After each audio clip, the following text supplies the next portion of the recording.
Okay, welcome to the Rich Report, a podcast with news and information on high-performance computing. Today, my guests are here to talk about high-performance networking solutions. We have Nan Boden from Myricom and Shaun Walsh from Emulex. Welcome to the show, folks. Thanks, Rich. Hey, Thank you. You're welcome. Now, Shaun, why don't we start with you and take it from there. I've brought your slides up, and we'll follow that with Q&A. Okay.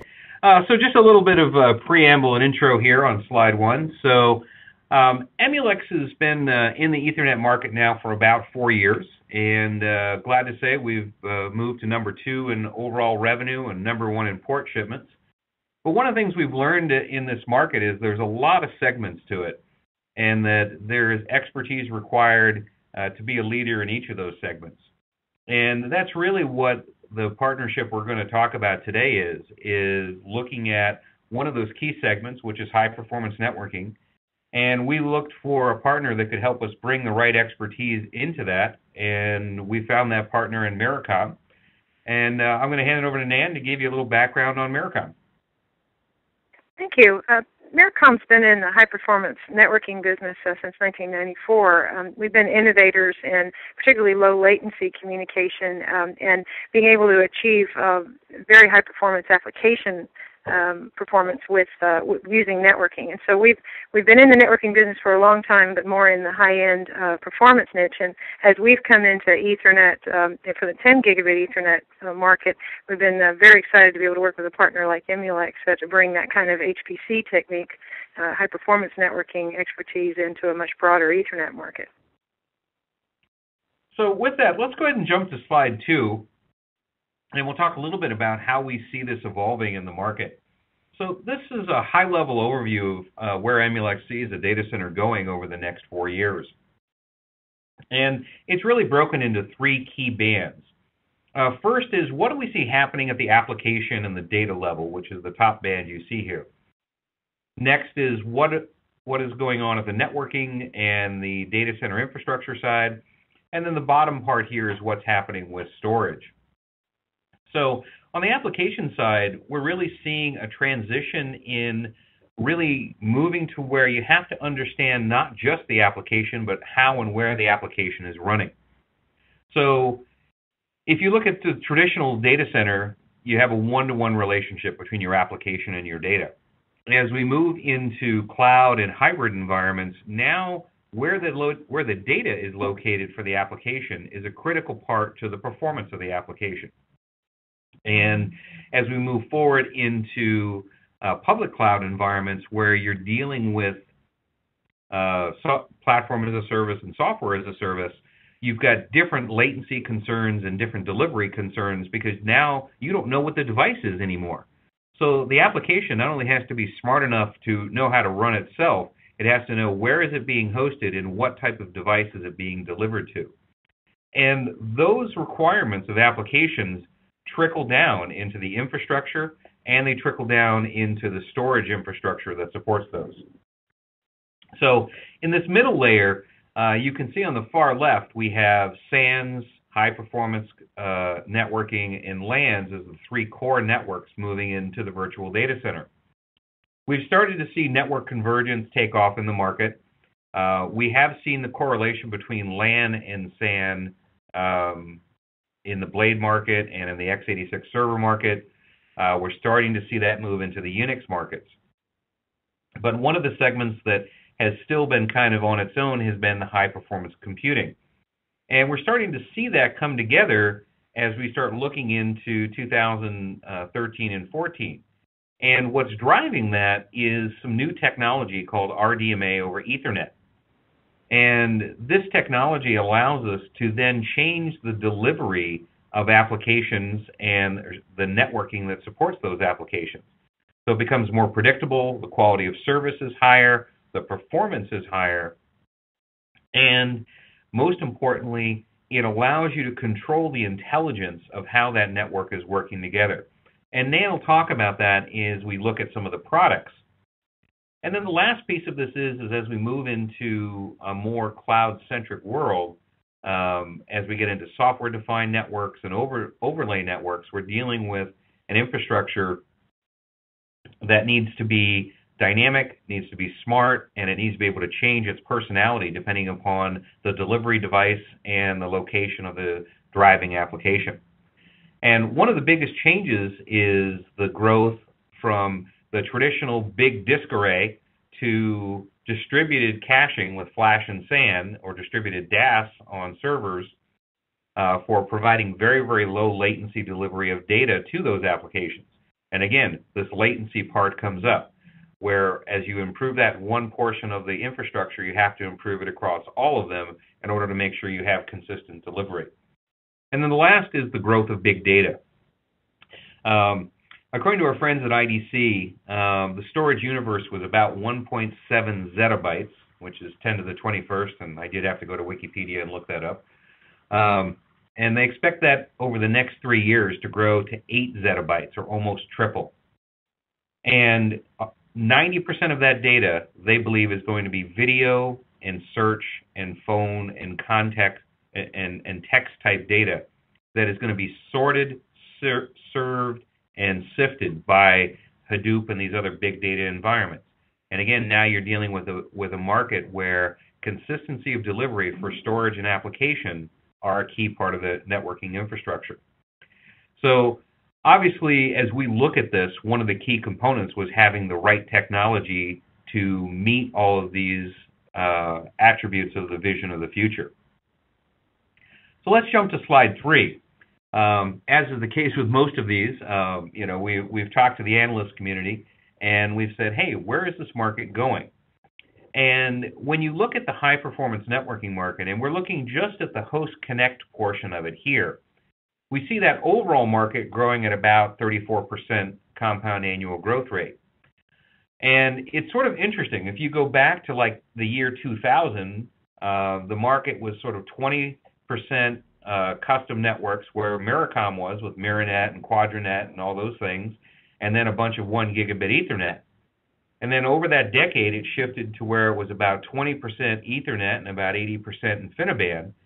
And as we look at the future, we see that reversing again to where InfiniBand becomes, the top 20, 30%, and Ethernet becomes the 70 to 80% mass market.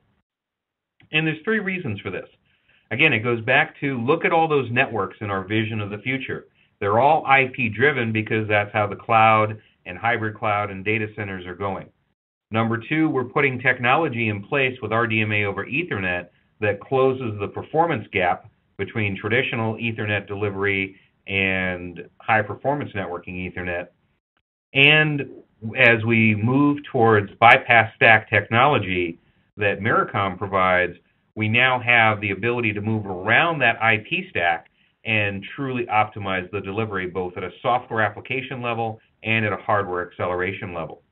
And those are the things that are going to drive this technology as we go forward.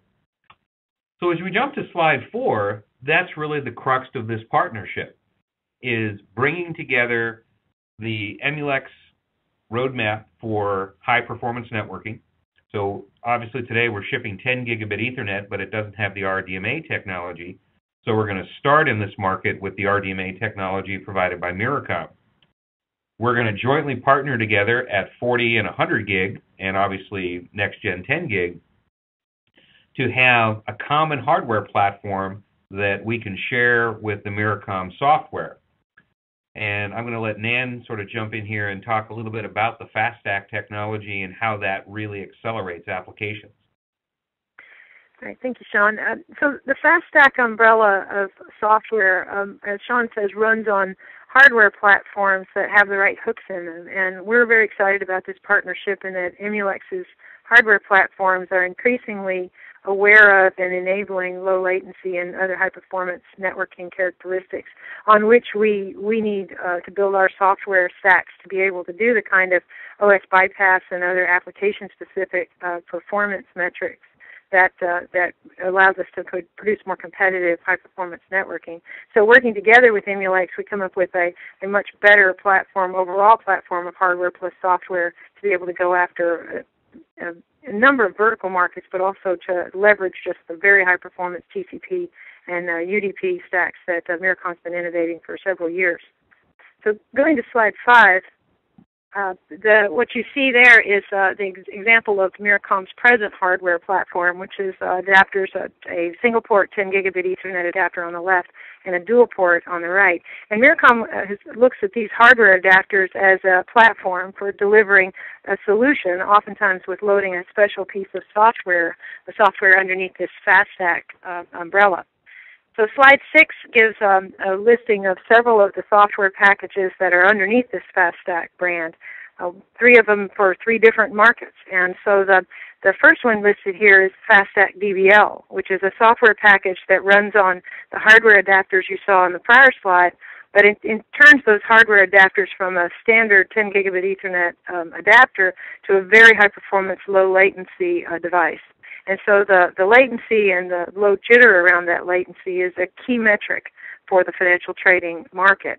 But you look at other markets, for instance, the market for the FastStack Sniffer 10G, and you see a different set of metrics. In that market, which is about packet capture, packet injection, the figure of merit there is lossless handling of 10 gigabit Ethernet streams, how many packets we can handle per second, how well we can deliver those packets from the network to the server cores. And so those figures of merit are optimized with this software package.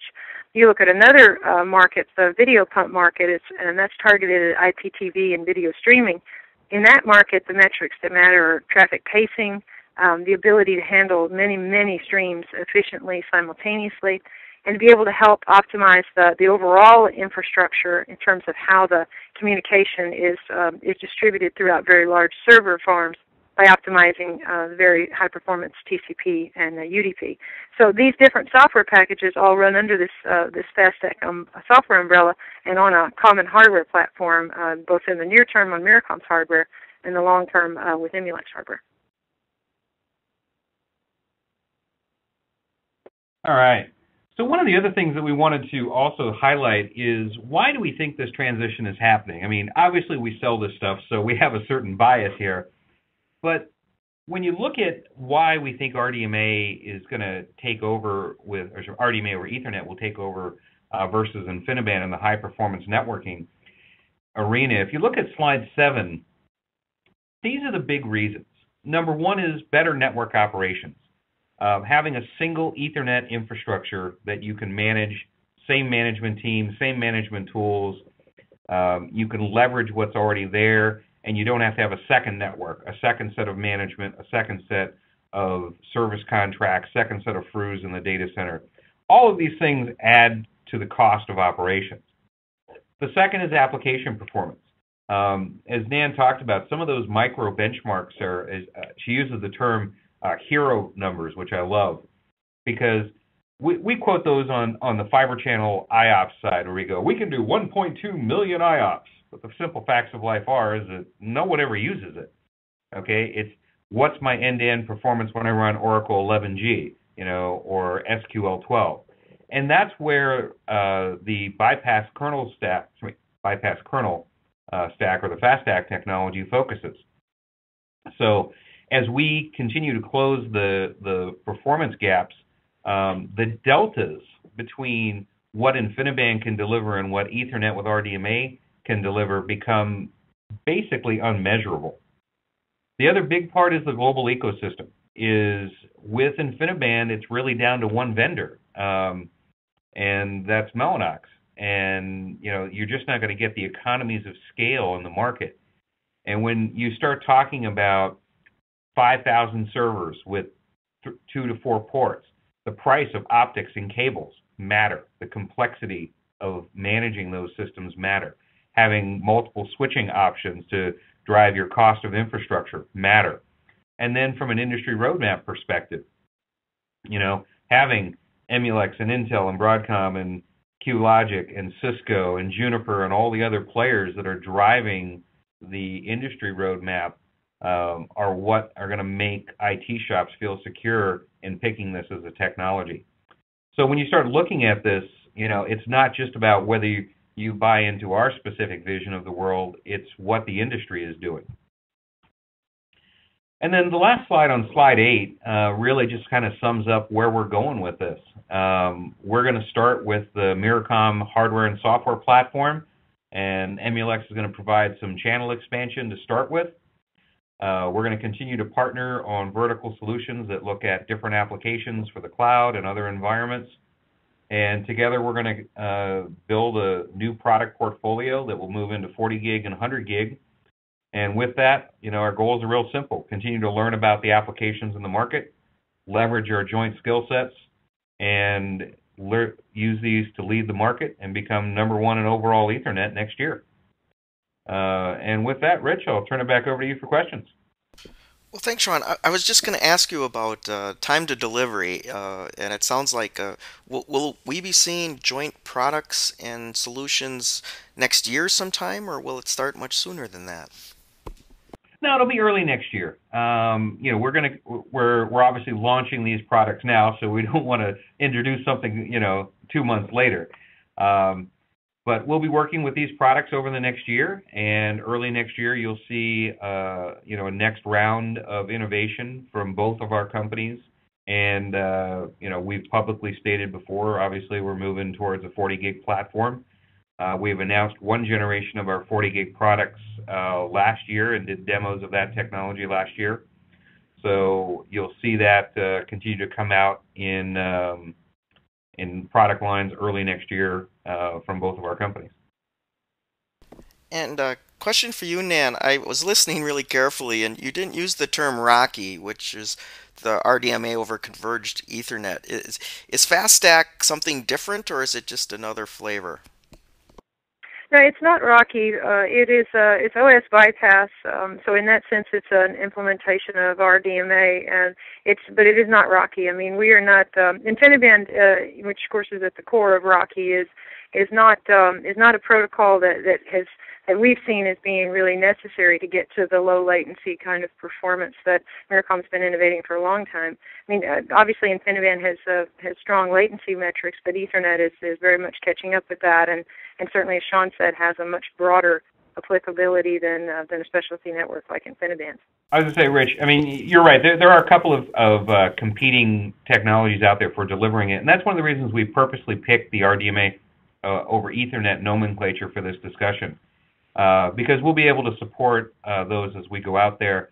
And again, the key part for the end users as we're working on these is not the technology. They don't make money on the network. They make money on the application performance, and that's what we're focused on. And as long as we're doing this with an Ethernet-driven infrastructure, then we're able to leverage that economy of scale and that global infrastructure that we were talking about earlier in the webcast. Well, great. I was at SC11. We did this Crossfire thing, and I think they asked the panel what the future of networking was around 2018, and I think it was Don Becker who said, "I'm not sure, but it will be called Ethernet," he said. So, would you guys agree? And is that kind of what's driving this? It is. Dan Wormerhoven, the former CEO of NetApp, we were having a debate a while back, and I was representing the fiber channel community, and he looked at all of us on the panel and said, "No one ever won betting against Ethernet," and I'm glad to say a few years later I'm betting with Ethernet. Definitely, we concur. I mean, Don Becker has been a great leader in high-performance computing and a friend of Myricom's for a long time, and couldn't agree with him more. It is Ethernet, but it's Ethernet with differentiation to provide the kind of performance metrics that matter. And I think the last thing anybody wants is a super level playing field around networking. What they want is competitive advantage, and so that's where building on a broad base like 10 gigabit and 40 gig and 100 gig Ethernet, you're going to be able to see some great innovations that are delivering performance to the application. Well, terrific. Well, guys, I want to congratulate you on this partnership. It sounds really exciting, and I want to thank you once again for coming on the show today. Thank you. Thank you very much. You bet. Okay, folks, that's it for the Rich Report. Stay tuned for more news and information on the world of high-performance computing.